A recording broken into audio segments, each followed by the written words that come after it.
Diversity, equity, and inclusion DEI programs are under fire across corporate America, state legislatures, college campuses, and now the federal government. Within hours of taking office, President Donald Trump went full speed ahead on his promised war on wokeness, signing an executive order banning DEI-related initiatives and placing federal DEI employees on leave. He also created the Department of Government Efficiency, led by Elon Musk, because who better to streamline bureaucracy than a billionaire who runs 3 companies and still has time to post memes? Musk, never one to shy away from controversy, called DEI just another word for racism. Corporate leaders like Bill Ackman and Robbie Starbuck have jumped on the anti-DEI bandwagon, and major companies, including Walmart, have quietly rolled back diversity initiatives because nothing says commitment to inclusion like canceling inclusion efforts.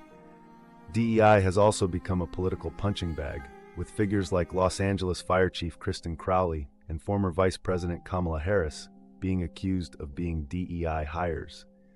Because apparently, being the first female fire chief or a former senator and attorney general isn't enough experience these days.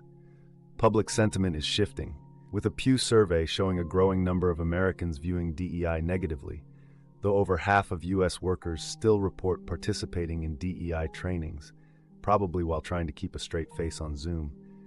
Critics argue DEI discriminates against white Americans, while supporters insist it's about creating fair opportunities, not playing a game of corporate diversity bingo. DEI started with the civil rights movement and picked up steam after the 2020 racial reckoning, leading to a surge in chief diversity officer roles, many of which have since vanished, possibly along with those companies' promises of change.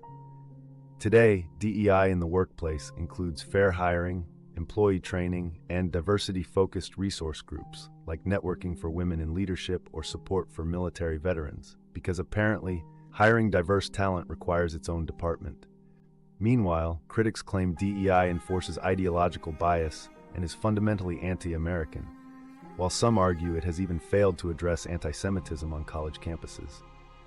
Musk and Ackman see it as harmful, while business leaders like Mark Cuban defend it as essential. As DEI remains a political and corporate hot potato, its future is uncertain, though if history tells us anything, companies will probably rebrand it with a new acronym and pretend it was their idea all along.